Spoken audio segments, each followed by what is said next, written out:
तो हम cash book के बारे में बात कर रहे थे और हमने कहा कि भैया जो हमारी कैश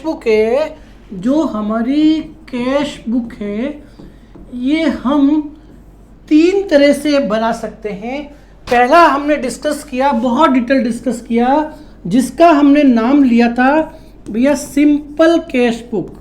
सिंपल कैश बुक कह दीजिए, या हमने एक और वर्ड लिया था सिंगल कॉलम कैश बुक। यहाँ पे हमने देखा था कि इस कैश बुक का जो फॉर्मेट था एग्जैक्ट वही फॉर्मेट था जो लेज़र के अंदर, जो हमारा लेज़र बुक थी, इस लेज़र के अंदर हम जो अकाउंट क्रिएट करते थे, ठीक है ना। तो जो अकाउंट का जो फॉर्मेट था वही एग्जैक्ट फॉर्मेट है, इसके अलावा कोई फर्क नहीं था। और जो ये कॉलम शब्द है ना, कॉलम, तो इसका सिंपल सा मीनिंग था कि यहाँ अमाउंट के लिए डेबिट की साइड में, कॉलम की बात करेंगे तो अमाउंट का जो कॉलम था ये हमारी डेबिट साइड हो गई और ये हमारी क्रेडिट साइड हो गई। तो जो हमारी ये जो डेबिट साइड है, यहाँ अमाउंट के लिए सिर्फ एक कॉलम है, अमाउंट के लिए एक कॉलम है और वो है हमारा कैश का। ठीक इसी प्रकार क्रेडिट के लिए भी अमाउंट का एक ही कॉलम है और वो है कैश रिलेटेड ट्रांजैक्शन का। अब ये सिंगल फॉर्मेट तो भैया हमने कर लिया, सिंगल कॉलम कैश बुक तो हमने कर लिया। अब हम बात करते हैं 2 कॉलम कैश बुक, या जिसे डबल कॉलम कैश बुक भी कहते हैं। उसमें क्या फ़र्क है इस कैश बुक से? चलिए, तो हमने कहा डबल या 2, जैसे भी आपको सही लगे, कॉलम कैश बुक। अब यहाँ पे बात ये जरूर समझ में आ रही है कि ये बात कर रहा है कॉलम की, भैया 2 कॉलम बनाएंगे, ये 2 कॉलम क्या हो सकते हैं। और एक और टाइप हमने बताई ट्रिपल कॉलम कैश बुक। अब ये क्या बला है ये समझते हैं, ये कॉलम का क्या चक्कर है, इसको डिटेल में समझने की कोशिश करेंगे। चलिए, तो अगर मैं डबल कॉलम कैश बुक की बात करूं भैया, ठीक है, तो चलिए मैं बात करता हूं 2 कॉलम कह दीजिए,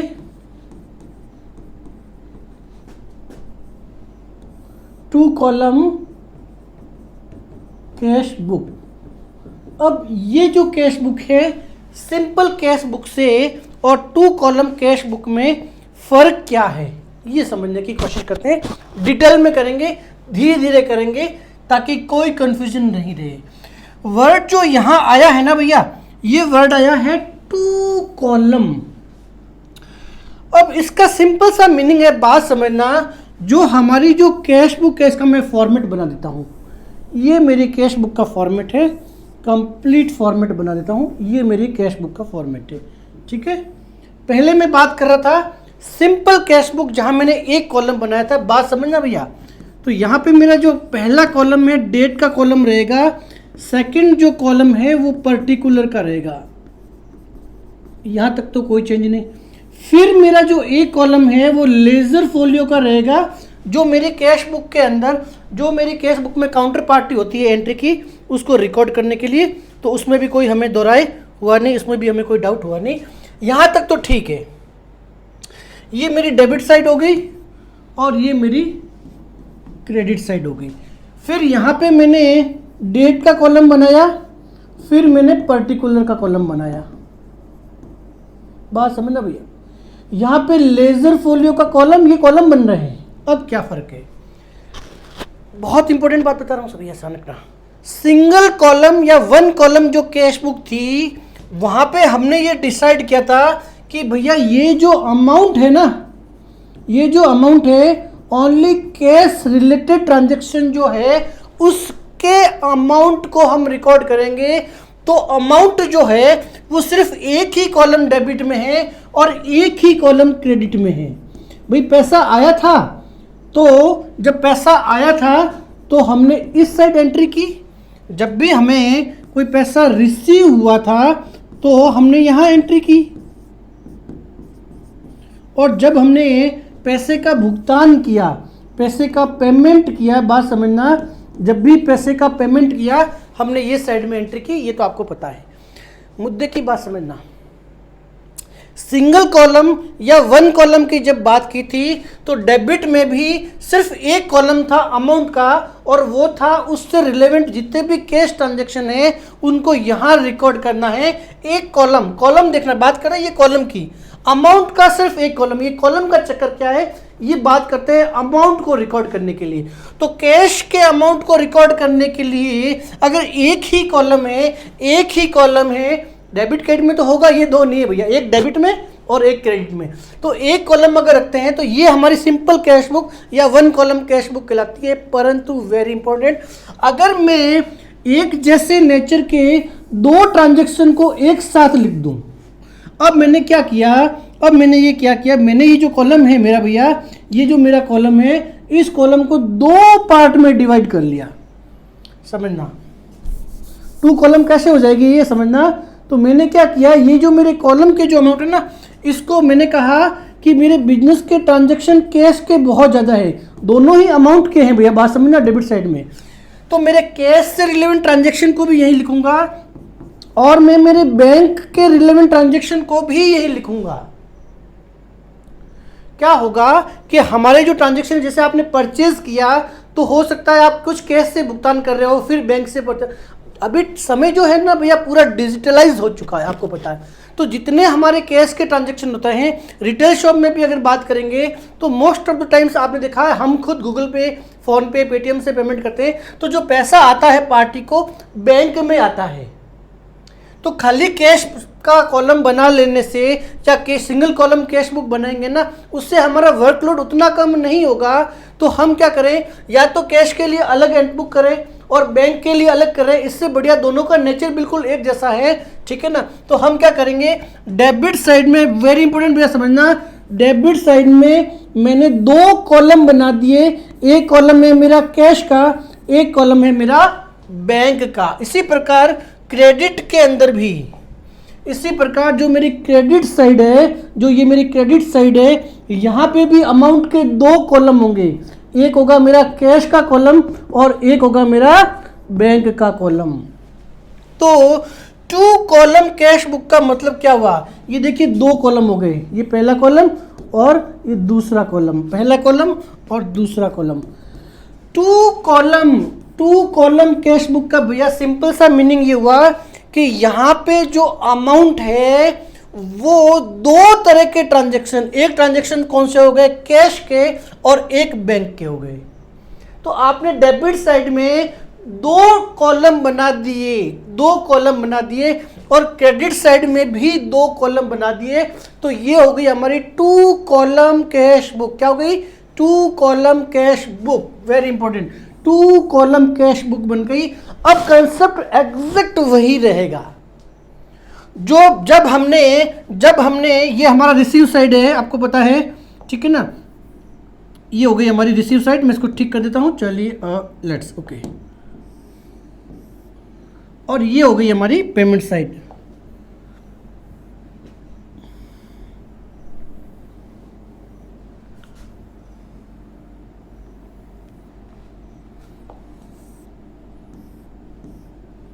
ये मैंने इसको ठीक कर दिया।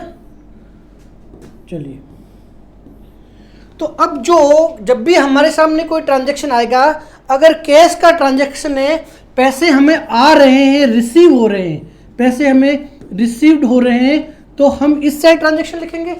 जैसे व्यापारी ने पैसा लगाकर बिजनेस प्रारंभ किया, तो हम कैश का जो अमाउंट था वो मान लीजिए वो 10,000 रुपीज़ था, तो हमने टू कैपिटल वर्ड यूज़ कर लिया। पैसा आएगा ना नकद में, तो यहाँ लिखेंगे। इसी तरह से अगर कोई भी ट्रांजैक्शन करोगे जिसमें बैंक में पैसा आ रहा है, ये कौन सा है, रिसीव साइड है, बैंक में पैसा आ रहा है। अगर बैंक में पैसा आ रहा है तो उसके लिए हम सेपरेट बुक न लिख के, मान लीजिए आपने माल बेचा और आपको पैसा आया, ठीक है ना, माल बेचा, बैंक में पैसा आया, bank account debit to sales, तो टू आपने क्या कर दिया, टू सेल्स यहाँ लिख दिया। और ये मान लीजिए ये 20,000 रुपये थे, सिंपल सा एग्जांपल लिया, ये हमारे 20,000 रुपये थे। तो ऐसे सभी ट्रांजैक्शन, अब दो कॉलम हो गए, एक कॉलम हो गया कैश के लिए और एक हो गया बैंक से रिलेवेंट ट्रांजैक्शन के लिए। तो जब भी पैसा आएगा, जब भी पैसा बैंक में आएगा तो हम यहाँ लिख देंगे, ठीक है, और कैश में आएगा तो यहाँ लिख देंगे। इस तरह से 1 बाय 1 हम एंट्री करते हुए आगे बढ़ेंगे। ठीक इसी प्रकार जब हमारे पास जो भी डेट होगी वो लिख देंगे। ठीक इसी प्रकार अगर हम नकद से कोई भुगतान करेंगे तो माल खरीदा और नकद में भुगतान किया तो आपने एंट्री की बाई परचेज। हमारे यहाँ से पैसा गया है भैया, मान लीजिए ये 5,000 रुपये थे, आपने भुगतान कर दिया, डेट लिख दी, कैश से पैसा गया। अगले ट्रांजेक्शन लिखा है कि बैंक से वेजेस का भुगतान किया या बैंक से परचेज किया, ठीक है ना, तो बाई परचेज करेंगे हम या जो भी खर्चे का नाम है वो करेंगे, ठीक है। मान लीजिए 2,000 रुपये, तो कुछ नहीं, बैंक से पैसा गया है ना, ये जाने वाली साइड है, ये हमारे पेमेंट की साइड है। तो मीनिंग ये हुआ, सिंपल सा मीनिंग ये हुआ, जब भी पैसा आएगा, अगर कैश में आएगा तो यहाँ लिखेंगे, बैंक में आएगा तो यहाँ लिख देंगे, आपने कैश से भुगतान किया तो यहाँ लिखेंगे और बैंक से भुगतान किया तो यहाँ लिखेंगे। कंसेप्ट कहीं से भी वॉयलेट नहीं हुआ है, आप चेक कर लीजिए। हमारे जो जर्नल के जो प्रोविजंस है, जो हमारे जर्नल के बेसिक गोल्डन रूल है ना, वो कभी खत्म नहीं होंगे, वो कभी बाईपास नहीं होंगे। हम डायरेक्ट सेकंड स्टेज की एंट्री कर रहे हैं। दो पर जो डेबिट होना है वो डेबिट ही होगा, क्रेडिट होने वाली चीज़ क्रेडिट ही होगी। जैसे हमने कहा बैंक में पैसा प्राप्त हुआ तो सामान्य हमारी जर्नल एंट्री होती है बैंक अकाउंट डेबिट टू, मान लीजिए आपने सेल्स किया था, ठीक है ना, अमाउंट मैंने कहा था 20,000 रुपये, एग्जाम्पल समझिए। अगर आप ये सामान्य जर्नल एंट्री करते अगर आप, तो क्या होता, जर्नल एंट्री के बाद में जब आप लेजर पोस्टिंग करते तो जो बैंक का अकाउंट है ना भैया डेबिट में बैठा है, तो आप बैंक के अंदर क्या करते, बैंक अकाउंट के अंदर डेबिट में बैठाते 20,000 रुपये, ये मैंने डेबिट में 20,000 बैठा दिए। अब जो सेल्स का अकाउंट है, जब ये एंट्री कर दी, यहाँ से जब इसका रिलेवेंट हेड है, जो सेल्स का जो अकाउंट है, सेल्स का जो अकाउंट खुलेगा, बहुत इंपॉर्टेंट भैया बात ध्यान रखना। अब जो हमारा सेल्स का अकाउंट है उसका भी इफेक्ट ठीक वैसे ही होगा। तो ये मान लीजिए हमारा सेल्स का अकाउंट है, सेल्स जो था ट्रांजैक्शन में क्रेडिट साइड में बैठा था, तो जो भी ट्रांजैक्शन की डेट है बाई बैंक लिखेंगे, ठीक है ना, और 20,000 रुपये से हम इसकी काउंटर पार्टी की उसके रेस्पेक्टिव अकाउंट में एंट्री कर देंगे। उसका जो पेज नंबर है वो यहाँ लिख देंगे, इसका जो पेज नंबर है वो वहाँ लिख देंगे। इस तरह से लेजर पोस्टिंग के जो दोनों काम हैं वो वॉयलेशन नहीं होंगे, दोनों ही हमें करने हैं। बहुत सिंपल बात बताई, ठीक है। तो अब मैं जो बात कहना चाहता हूँ, बहुत इंपॉर्टेंट बात है भैया, अब ध्यान रखना। अब ये तो मैंने बैंक के साथ कॉम्बिनेशन बता दिया, आपकी बुक में सिर्फ इतना ही बता रखा है। तो भैया पर एक बात ध्यान रखना, आपकी बुक में जो 2 कॉलम कैश बुक है, आपकी जो टीएस ग्रेवाल की स्पेसिफिकली बात करता हूं, अगर टीएस ग्रेवाल बुक की बात करूंगा उसके अंदर मैं 2 कॉलम कैश बुक की बात करूंगा, 2 कॉलम कैश बुक की बात करूंगा, तो उनके हिसाब से उन्होंने ये कहा है कि 2 कॉलम का मतलब ये हुआ कि आपने अपनी जो कैश बुक है उसके अंदर 2 कॉलम बनाए हैं। वो क्या बोलता है, 2 कॉलम आपने बनाए हैं। 2 कॉलम कैश बुक का सिंपल सा मीनिंग ये हुआ कि जहां आप 2 कॉलम बनाते हो, ठीक है। ये 2 कॉलम क्या होंगे, ये 2 कॉलम होंगे हमारे कैश के ट्रांजैक्शन के लिए,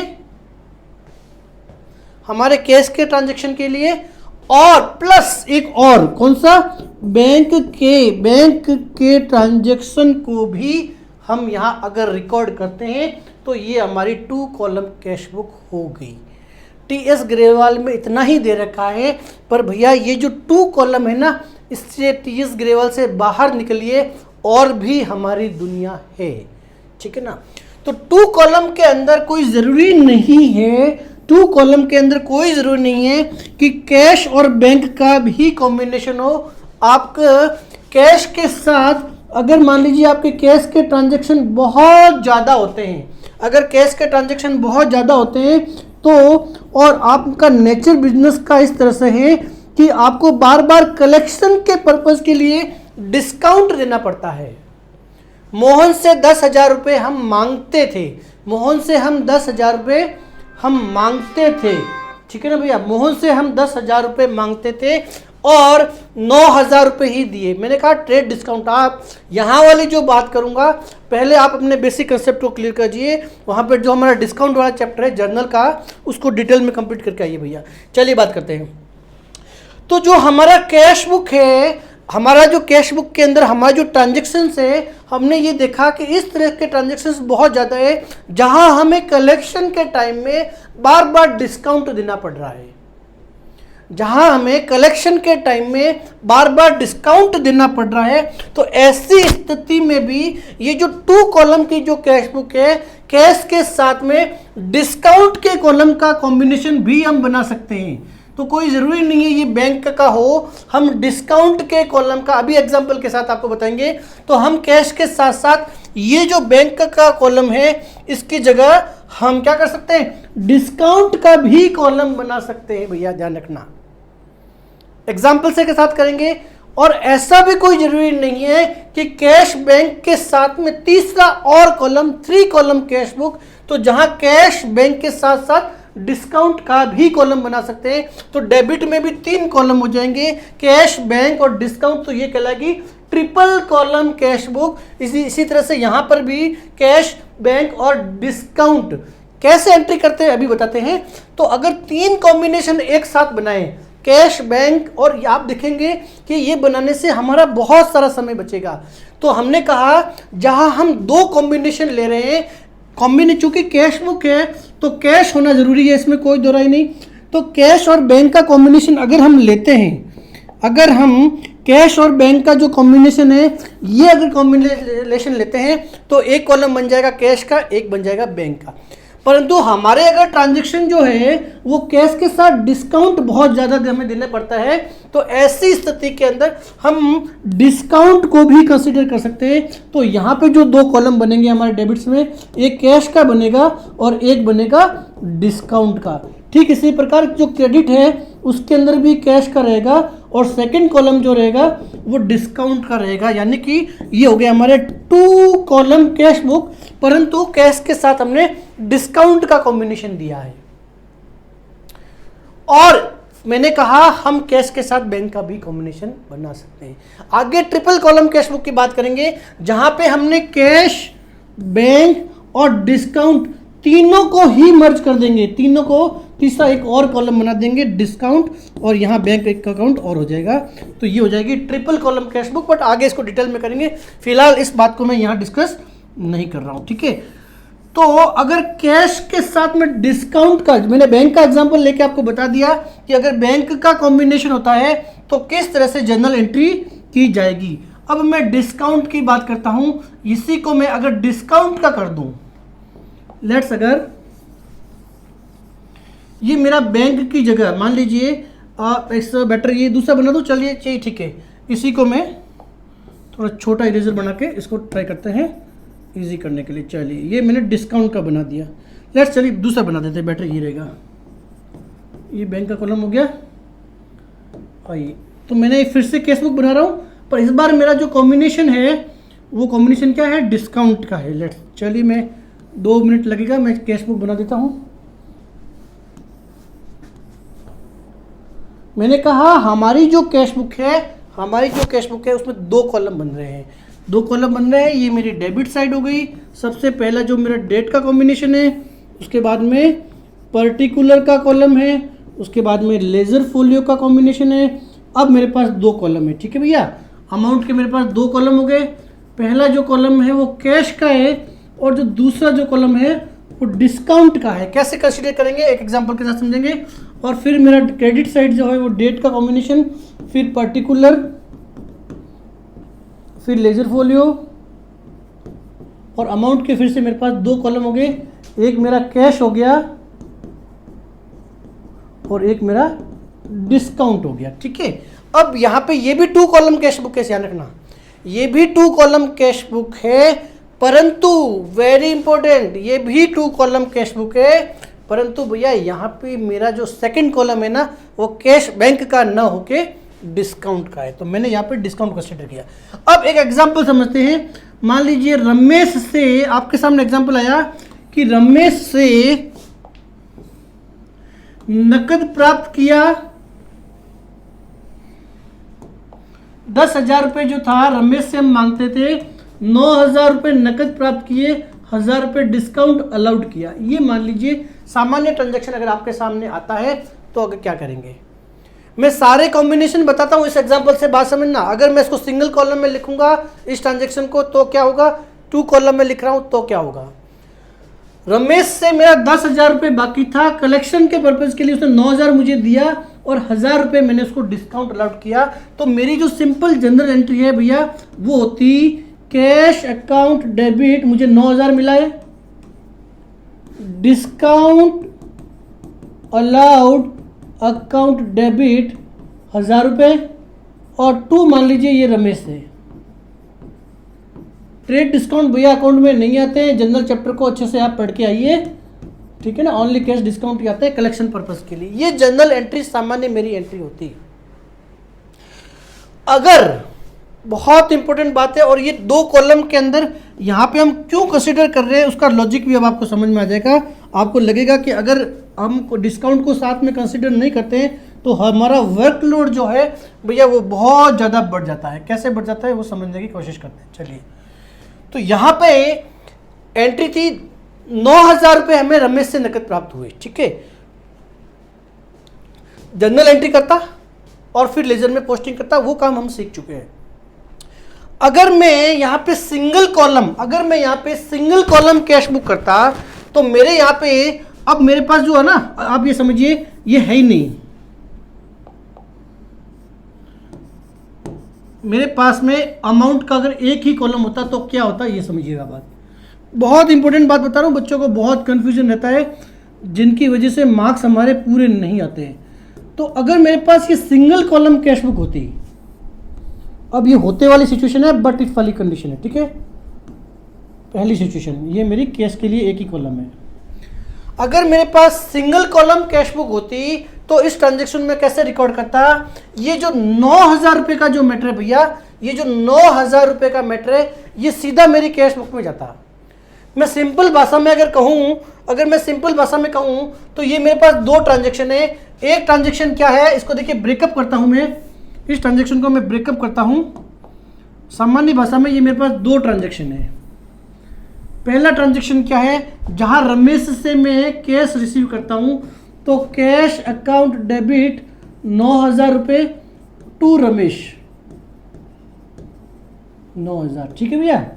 और जो सेकंड ट्रांजैक्शन है वो है मैंने रमेश को डिस्काउंट अलाउड किया है, तो डिस्काउंट अलाउड अकाउंट डेबिट 1,000 रुपये और टू रमेश का जो अकाउंट है वो सेटल हो रहा है मेरी बुक्स में, तो रमेश 1,000 रुपये। ये 2 अलग अलग तरह के ट्रांजैक्शन को मैंने पहले में क्या किया था, कंपाउंड एंट्री कर दी, अब मैंने अलग अलग लिख दिया। चूंकि ये कैश की ट्रांजैक्शंस को हम सिंगल कॉलम कैश बुक में लिखते हैं, तो अब रमेश ने मुझे पैसा दिया है तो मैं 2 यहां पे रमेश लिखूंगा, सॉरी 9,000 रुपये, ये 9,000 रुपये लिख दिए। और इसमें तो कोई दौरा है ही नहीं क्योंकि पैसा रिसीव हुआ है, रमेश से रिसीव हुआ, रमेश को 9,000 में लिख दिया। बात समझना। अगर सिंगल कॉलम कैश बुक होती तो अब मुझे इस ट्रांजैक्शन को रिकॉर्ड करने के लिए ये ट्रांजैक्शन जो था ना भैया, ये चूंकि मैं कैश बुक मेंटेन कर रहा हूं, समझना, मैं कैश बुक मेंटेन कर रहा हूं तो वो तो मैं जनरल एंट्री करूंगा नहीं, परंतु जो सेकंड एंट्री है जहां मैं डिस्काउंट अलाउड कर रहा हूं,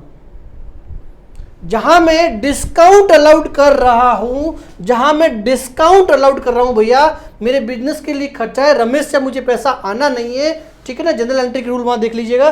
तो डिस्काउंट अलाउड मैंने किया 1,000 रुपए का।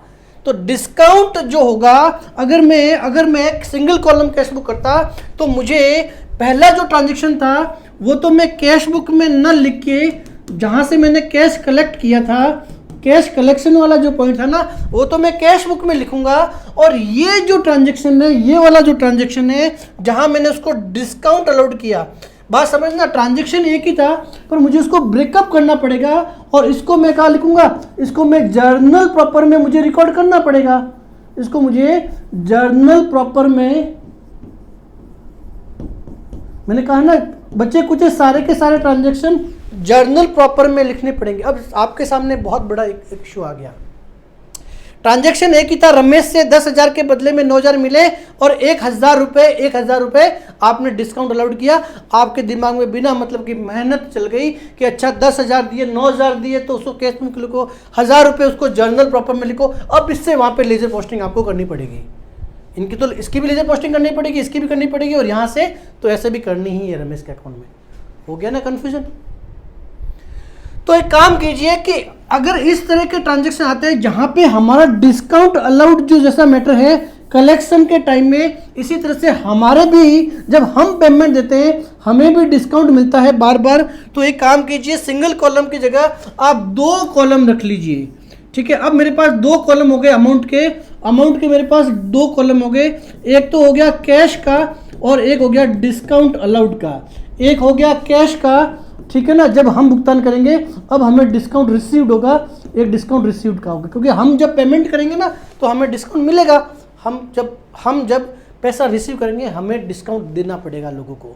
तो डिस्काउंट अलाउड और डिस्काउंट रिसीव मैंने बैंक की जगह ये कॉलम बना दिए। होगी ना 2 कॉलम।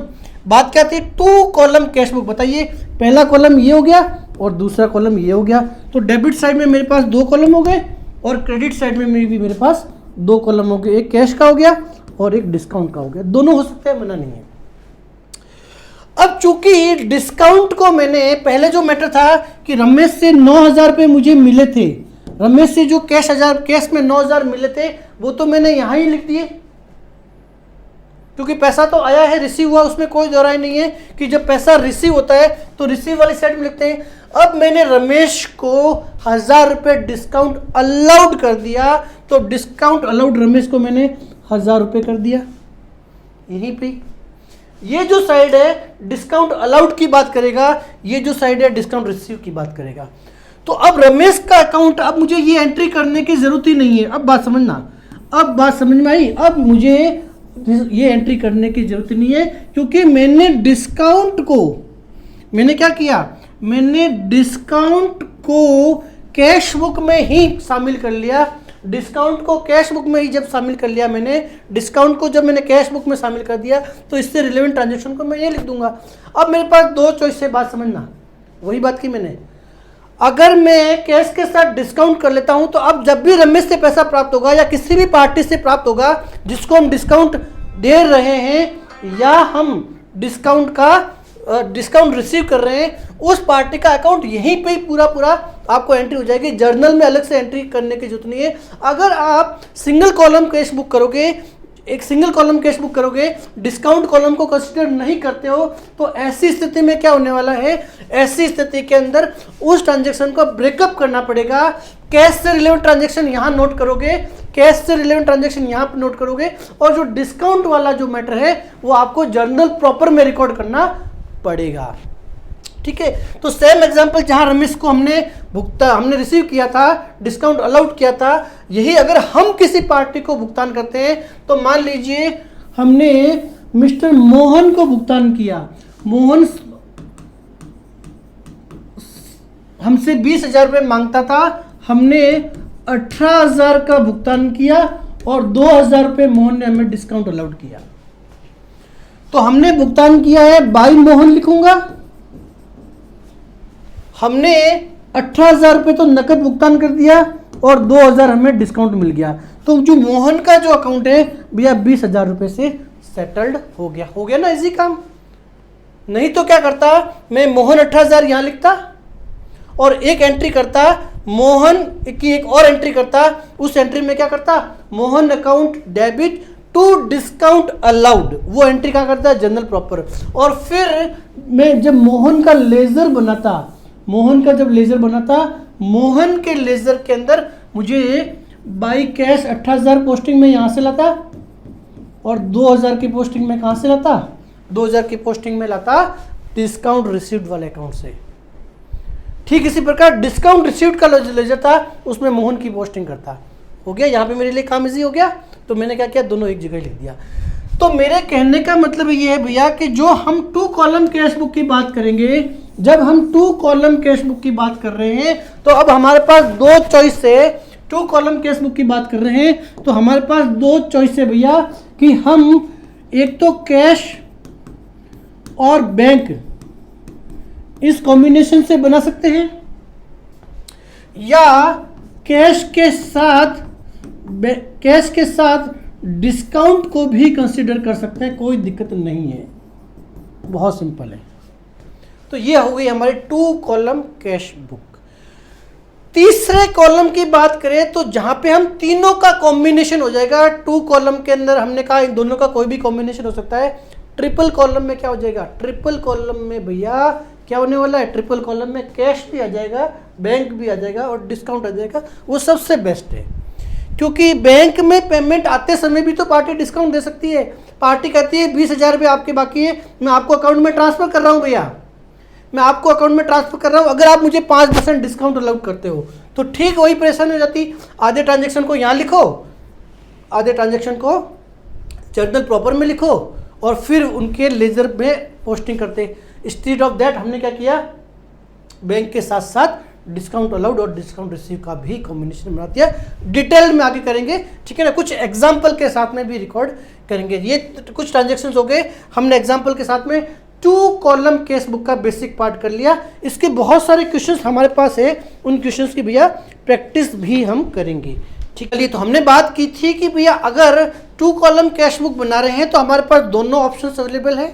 हम चाहे तो कैश का बैंक के साथ बनाए, कैश का डिस्काउंट के साथ बनाए। अगर मैं कैश का बैंक के अकाउंट के साथ में कॉम्बिनेशन बनाता हूं, यानी कि 2 कॉलम जो है, अब मेरे ये जो 2 कॉलम है बैंक के अकाउंट है, ऐसी स्थिति के अंदर भैया 2 पॉइंट हमें बहुत ढंग से समझने। अब जो बात कर रहा हूं भैया बहुत इंपॉर्टेंट बात है, अच्छे से आप समझना। हमने कहा अगर पैसा नकद में रिसीव हुआ तो यहां लिखेंगे, बैंक में रिसीव हुआ तो यहां लिखेंगे, तो भी कोई दिक्कत नहीं। अगर बैंक से भुगतान किया तो यहां लिख दिया और नकद से भुगतान किया तो यहां लिख दिया, यहां तक तो कोई दिक्कत नहीं है।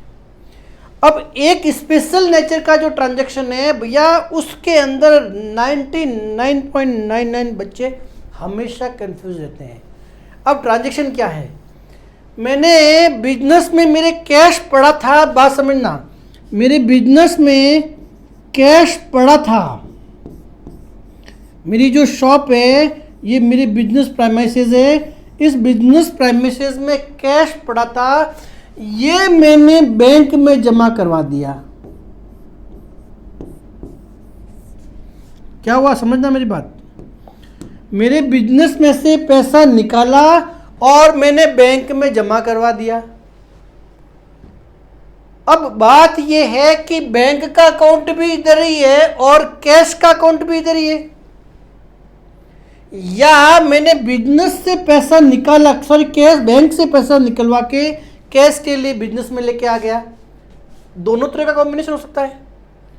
मैंने, ये मेरा बिजनेस प्रेमिसेस है, ये मेरा बिजनेस का काउंटर है, मैंने क्या किया, पहली स्थिति के अंदर मैंने क्या किया, कैश से पैसा, बहुत इंपॉर्टेंट पॉइंट है समझना भैया, मेरे बैंक में पैसा, कैश में ज़्यादा पैसा हो गया, मैंने मेरे बैंक अकाउंट में जाके जमा करवा दिया, या उल्टा बैंक में पैसे निकलवा के मैं बिजनेस में लेके आ गया। अब क्या करें, कैश भी इधर ही है, बैंक भी इधर ही है, कैश भी इधर ही है, बैंक भी इधर ही है। अब क्या करें, ये बहुत सोचने वाला पॉइंट है। अब किसको कहां लिखें, तो जब आप, बहुत इंपॉर्टेंट बात है, ध्यान रखिए, जब हम बात कर रहे हैं अगर बैंक और कैश के बीच में कोई लेन देन हुआ है, हमारे जो कैश बैलेंस है और जो हमारा बैंक अकाउंट है, इनके बीच में अगर कोई भी तरह का लेन देन हुआ, चाहे यहां से पैसा बैंक में गया या बैंक से पैसा कैश में आया, वेरी इंपॉर्टेंट, चाहे कैश से पैसा बैंक में गया या बैंक से पैसा कैश में आया, आपस में अगर लेन देन हुआ है, इस तरह के ट्रांजैक्शन को हम क्या बोलते हैं, कॉन्ट्रा एंट्री बोलते हैं, जहां कैश और बैंक के बीच आपस में लेन देन होता है। वेरी इंपॉर्टेंट भैया, कैश से पैसा बैंक में गया है या बैंक से पैसा कैश में आया है, इस कॉम्बिनेशन को, इस तरह के जो ट्रांजैक्शन होते हैं इनको बोलते हैं कॉन्ट्रा एंट्रीज। अब ये कॉन्ट्रा एंट्रीज का मीनिंग क्या है, लॉजिक क्या है, क्यों लिखा जाता है, उसको डिटेल में अभी समझेंगे। तो कॉन्ट्रा एंट्री जो कंसेप्ट है, इसका सिंपल सा मीनिंग ये हुआ, जहां कॉन्ट्रा वर्ड आ गया तो यहां पे दो ही तरह के ट्रांजैक्शन हो सकते हैं। पहला ट्रांजैक्शन, या तो कैश जो था वो बैंक में गया है, या बैंक से कैश में पैसा आया है। इसके अलावा और कोई ट्रांजैक्शन कॉन्ट्रा ट्रांजैक्शंस नहीं कहलाते हैं। कॉन्ट्रा वर्ड का मीनिंग क्या है वो भी बताएंगे। तो फिलहाल हमने ट्रांजैक्शंस को देखे कि कॉन्ट्रा एंट्री के ट्रांजैक्शन या कॉन्ट्रा एंट्री क्या होती है, जहां नकद से हमारे बिजनेस का जो गल्ला है वहां से पैसा निकला बैंक में गया, या हमारे बैंक अकाउंट से पैसा निकाल के यहां आया। ये बार बार मैं 10 बार रिपीटेशन इसलिए कर रहा हूं कि भैया इस बात को रट लीजिए अच्छे से। अब कहां डेबिट करना है, क्योंकि दोनों कॉलम जो है ना वो यहीं पे है, कैश भी इधर ही है, बैंक भी इधर ही है, कैश भी इधर ही है, बैंक भी इधर ही है। अब क्या करें, किसको कहां लिखें, वही कंसेप्ट काम आएगा भैया, समझना। पहला जो मैंने एग्जांपल लेता हूं, कैश, अगर आपने दोनों तरह के एग्जांपल लेता हूं, ठीक है ना। अगर आपने कैश बिजनेस का जो कैश है वो बैंक में जमा कराया है, बैंक में जमा कराया है, जमा डिपॉजिट कहाँ है, किधर चला गया, इधर चला गया। जमा कहाँ हुआ है भैया, रिसीव किसने किया। अगर आपके काउंटर पे आपके गले में 1 लाख रुपए पड़े थे, ये 1 लाख की बात करता हूं, अगर 1 लाख रुपए पड़े थे, आपने इस 1 लाख रुपए को बैंक में जमा करा दिया। अब मुझे आपको ये तो पता चल गया ये कॉन्ट्रा एंट्री है। कॉन्ट्रा एंट्री क्यों है आगे बताएंगे, फिलहाल समझिए इन दोनों के आपस के ट्रांजेक्शन को कॉन्ट्रा एंट्री बोलते हैं, ये समझिए। अब बात क्या कहना चाहता हूं भैया, बात ये कहना चाहता हूं कि यहां पे पैसा रिसीव किसने किया, पैसा रिसीव किसने किया, who is the receiver, receiver कौन है, बैंक। तो यहां पे हमने कहा ये जो साइड है ना ये हमारी रिसीव की साइड है, ठीक है ना, ये हमारी रिसीव की साइड है, और ये जो है हमारी पेमेंट की साइड है, ये तो हमें पता है। तो रिसीव अगर बैंक ने किया है और ये 1 लाख रुपीज है तो बैंक ने रिसीव किया है ना भैया, रिसीव किसने किया है, रिसीव बैंक ने किया है। तो ये 1 लाख रुपीज मैं यहां लिख दूंगा, बैंक ने रिसीव किया ना, रिसीव किसने किया, रिसीव साइड है ना, ये समझना मेरी बात, कोई कंफ्यूजन मत करना, सिंपल। ये रिसीव साइड है, पैसा रिसीव किसने किया, बैंक ने किया है। तो बैंक के कॉलम, बैंक का बैलेंस बढ़ेगा ना, ये बैंक का ही तो बैलेंस है, ये बैलेंस बैंक का है। तो जब बैंक ने रिसीव किया है पैसा तो बैंक का कॉलम में वो इंक्रीज हो जाएगा। अब आपको पता है कि Ram account debit to Ram account credit कभी नहीं हो सकता है, तो bank account debit to bank account कभी नहीं हो सकता है। तो जब यहां पैसा बैंक में आया है तो काउंटर पार्टी कौन सी होगी, काउंटर पार्टी होगी कैश। तो जो काउंटर पार्टी है भैया वो हो जाएगी कैश, बहुत सिंपल है। जब पैसा बैंक में आया है तो जो काउंटर पार्टी है वो कैश हो जाएगी। अब इसी ट्रांजैक्शन के अंदर पैसा गया कहां से है, नकद से, भुगतान हुआ ना, भुगतान कहां से हुआ है, भुगतान कहां से हुआ, नकद से, कैश से हुआ, कैश से पैसा गया है ना भैया, कैश से पैसा गया है। पेमेंट साइड, पेमेंट किससे हुआ है, कैश से हुआ है। तब जब पेमेंट कैश से हुआ है तो इसकी काउंटर पार्टी कौन बनेगी, इसकी काउंटर पार्टी बैंक बन जाएगी, बाय बैंक। जो भी ट्रांजैक्शन की डेट है वो डेट लिख दीजिए। अब बताइए क्या कोई कंफ्यूजन है, इससे इजी तो कुछ हो नहीं सकता है। जिसने पैसा रिसीव किया है, बहुत इंपॉर्टेंट, जिसने पैसा रिसीव किया है उसके कॉलम इधर आएगा और सेकंड वाली जो पार्टी है उसकी काउंटर पार्टी बन जाएगी। अभी इसका जो लेजर फोलियो नंबर है ना, लेजर फोलियो क्या है, लेजर फोलियो क्या है, अब आप बताइए आपने क्या किया भैया, आपने क्या कांड कर रखे हैं यहाँ पे, आपने ये कर रखे हैं कि आपने कैश का अकाउंट भी इधर ही बना रखा है और बैंक का भी इधर ही बना रखा है। तो हम क्या करते हैं, हमारी जो कैश बुक है, कैश बुक के रेस्पेक्टिव अकाउंट के अंदर उसकी भी तो लेजर पोस्टिंग करते हैं।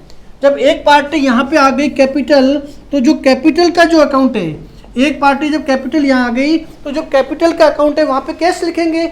परंतु यहाँ पे क्या हुआ कि कैश की काउंटर पार्टी बैंक है, बैंक की काउंटर पार्टी कैश है, इन दोनों के अकाउंट यहीं पर है और कहीं नहीं है। तो यहाँ पे और कोई लेजर फोलियो नंबर, कोई और दूसरा जो लेजर है वो है ही नहीं, जो है यही है। इसके लिए बताएंगे इसका पेज नंबर क्या भैया, सी, कॉन्ट्रा एंट्री। ये भी कॉन्ट्रा एंट्री, सी मतलब कॉन्ट्रा एंट्री। हम पेज नंबर में लेजर फोलियो में सी लिखेंगे। काउंट क्या हो गया, सी मतलब क्या हो गया, कॉन्ट्रा एंट्री। मतलब ये हो गई कि भैया ये दोनों आपस के ट्रांजैक्शन है, इनके जो लेजर है ना कहीं और पेज नंबर पे, फोलियो मतलब पेज नंबर, किसी और पेज पे नहीं है, किसी और पेज पे नहीं है, जो यही है, जो है वो यही है। तो जब बैंक यहाँ पे, जब मैंने कैश की बात की थी तो यहाँ पे बैंक अकाउंट आ गया और बैंक के अंदर पैसा है तो कैश लिख दिया। इन दोनों की काउंटर पार्टी को यहीं पर डिफाइन करने के लिए हमने कहा भैया ये कॉन्ट्रा एंट्री है, यानी कि इसका जो है सब कुछ इधर ही है।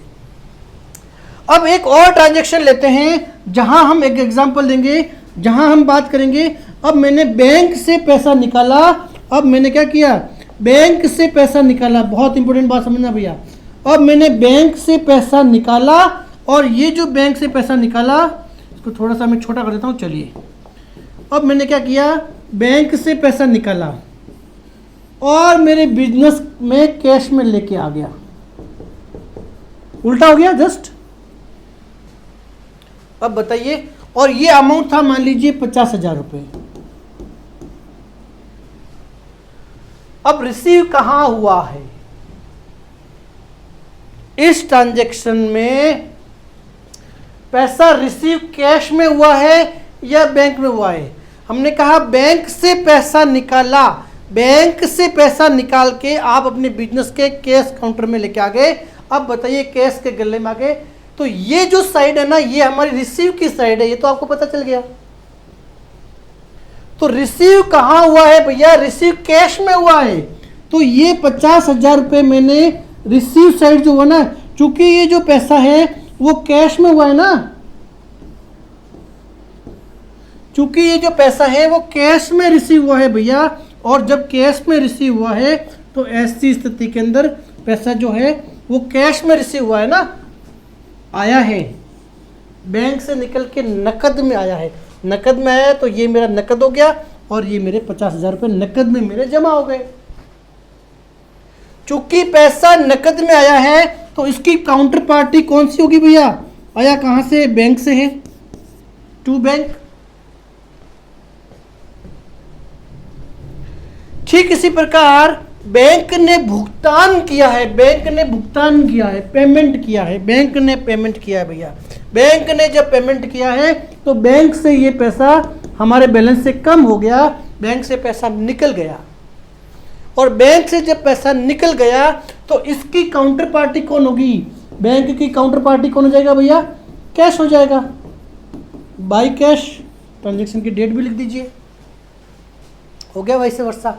अब इन दोनों के भी आपस में कोई भी अलग से अकाउंट नहीं है, तो यहाँ पे भी मैं लेजर फोलियो में सी लिख दूंगा, यहाँ पे भी मैं लेजर फोलियो में सी लिख दूंगा। इसे हम कहेंगे कॉन्ट्रा एंट्री। तो ये हमारा कॉन्ट्रा एंट्री का कंसेप्ट हो गया, जहाँ से बिजनेस ओनर जो होता है या तो कैश से पैसा, बैंक से पैसा निकालता है या बैंक में पैसा जमा करवाता है।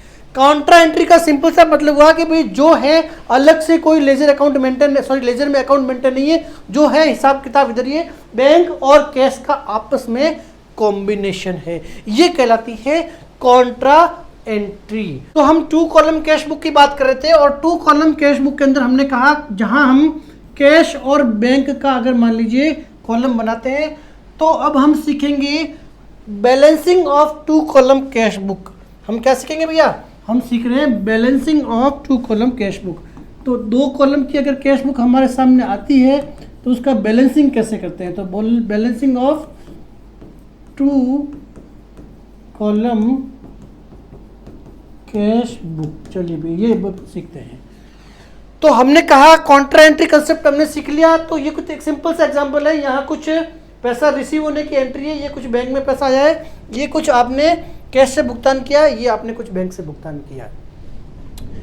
कैश का जो कॉलम है, कैश का जो कॉलम है उसको बैलेंस करने के का जो कंसेप्ट है, कैश के कॉलम को जो बैलेंस करने का कंसेप्ट है भैया, मैंने आपको कुछ थंब रूल बताए थे। पहला जो रूल है वो ये, मैंने आपसे क्या कहा, मैंने कहा कैश का हमेशा जो बैलेंस होगा वो डेबिट बैलेंस होगा, कभी भी क्रेडिट बैलेंस हो नहीं सकता है। या तो बैलेंस जीरो होगा या क्या होगा, या डेबिट होगा। रीजन ये है कि जब डेबिट का मतलब पैसा रिसीव हुआ, तब जब हमारे पास पैसा आया ही नहीं तो उससे ज़्यादा हम कभी खर्च कर ही नहीं सकते ना। तो आइदर हमारे पास मैक्सिमम जीरो बैलेंस हो सकता है, माइनस में कभी नहीं हो सकता है। तो जब कैश कॉलम की जोड़ हम करेंगे तो 1 लाख मान लीजिए, ये एग्जांपल हो गया।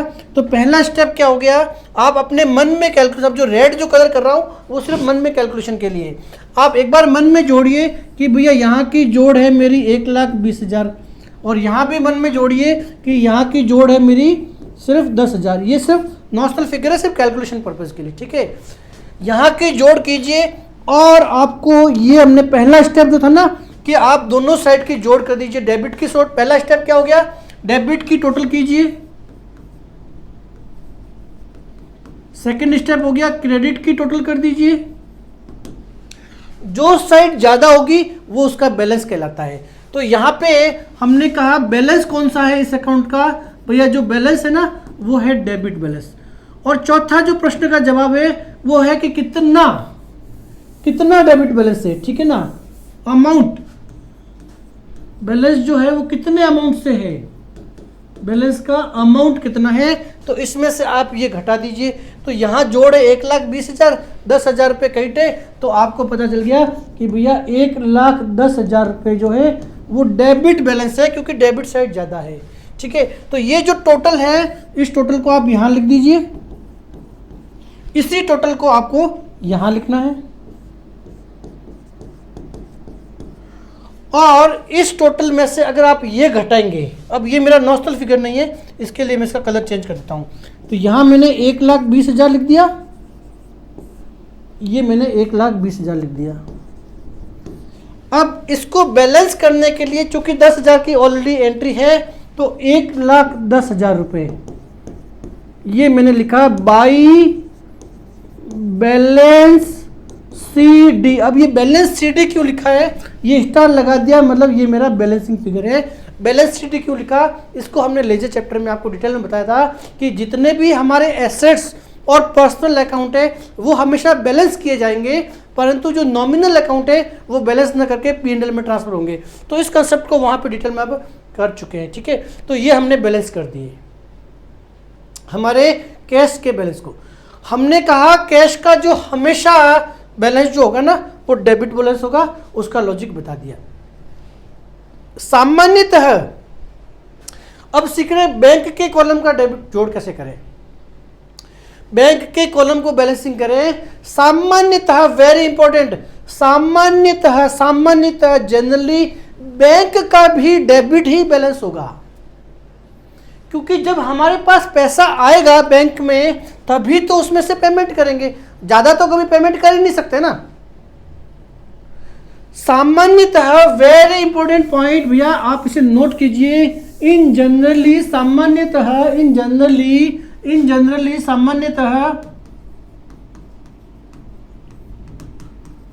बैंक का भी डेबिट बैलेंस ही होता है। डेबिट बैलेंस का मतलब हुआ जितना पैसा बैंक में पड़ा है उससे ज़्यादा तो भैया हम खर्च कर नहीं सकते। परंतु कभी कभी डिपेंड करता है, अगर हमें बैंक ओवरड्राफ्ट की फैसिलिटी देती है। जैसे क्रेडिट कार्ड क्या है भैया, हमारे अकाउंट में पैसा नहीं है। डेबिट कार्ड का मतलब क्या है, हमारे अकाउंट में बैलेंस है। एटीएम और डेबिट बैलेंस क्या है, हमारे अकाउंट में पैसा पड़ा है, हम अपने ही पैसे को निकालते हैं।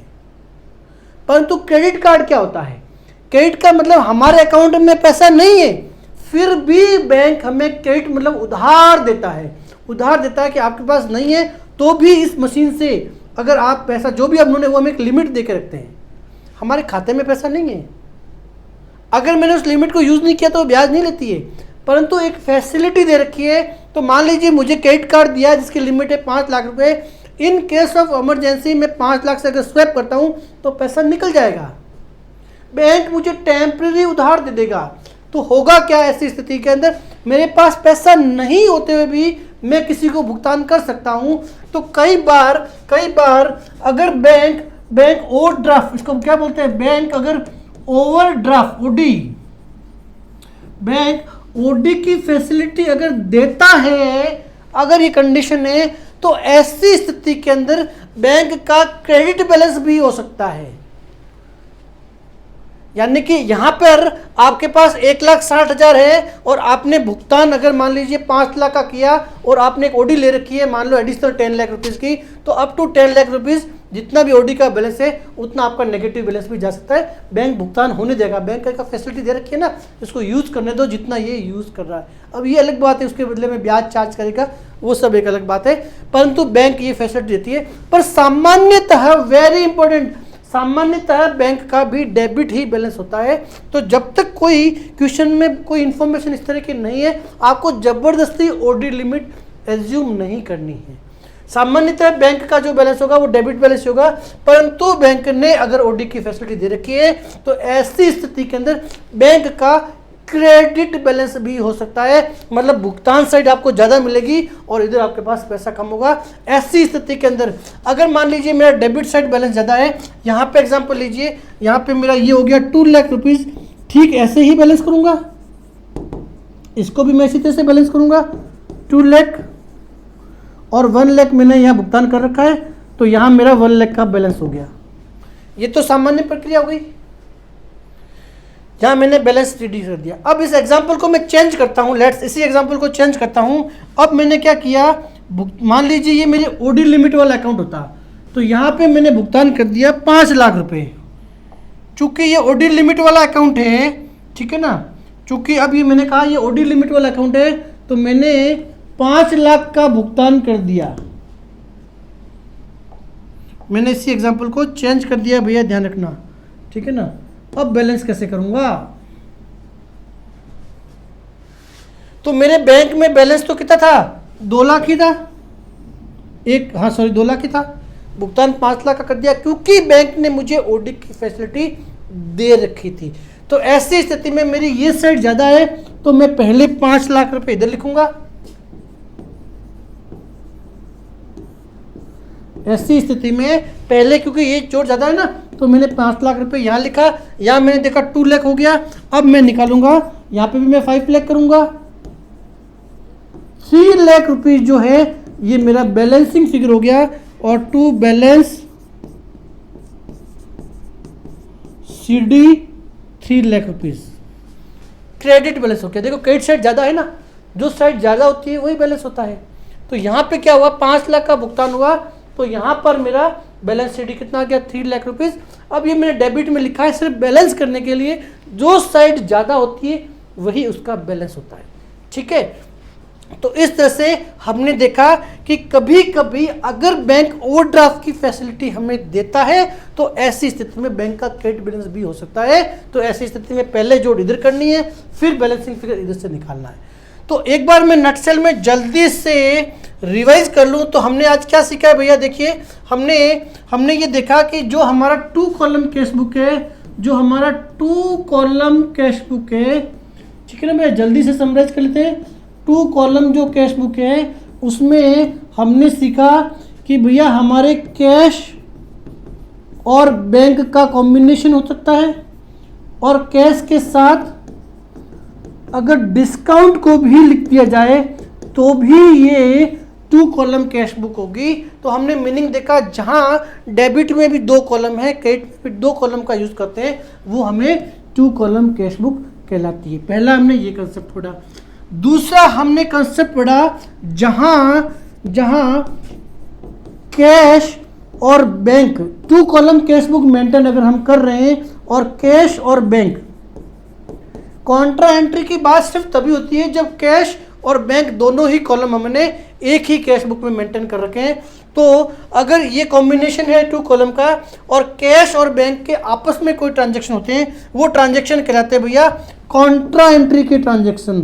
कॉन्ट्रा एंट्री के ट्रांजैक्शन कहलाते हैं, उनका कोई अलग लेजर नहीं होता है, इसके लिए हम उनको कॉन्ट्रा कहते हैं, ठीक है ना। उसका एडजस्टमेंट कैसे करते हैं वो भी सीखा। और इसके अलावा हमने सीखा कि अगर इसके अलावा तीसरा जो पॉइंट हमने सीखा है भैया, वो क्या सीखा है, वो सीखा है कि हमारी जो 2 कॉलम कैश बुक है, 2 कॉलम कैश बुक जो है हमारी, उसको बैलेंस कैसे करते हैं। हमने क्या सीखा, 2 कॉलम कैश बुक को बैलेंस कैसे करते हैं, बैलेंसिंग करना सीखा। बैलेंसिंग करते समय हमने कहा था कि हमारा जो कैश होता है उसका हमेशा डेबिट बैलेंस होगा, परंतु जो हमारा बैंक होता है उसका सामान्यतः डेबिट बैलेंस होता है, परंतु अगर ओडी की फैसिलिटी दे रखी है बैंक ने तो क्रेडिट भी हो सकता है। ये सारे कॉम्बिनेशन हमने अब तक रीड कर लिए हैं। अब हम बहुत सारे प्रैक्टिकल क्वेश्चन सॉल्व करके इसकी प्रैक्टिकल देखेंगे कि प्रैक्टिकल ट्रांजैक्शंस के अंदर ये किस तरह से किस रूप में हमारे सामने आते हैं।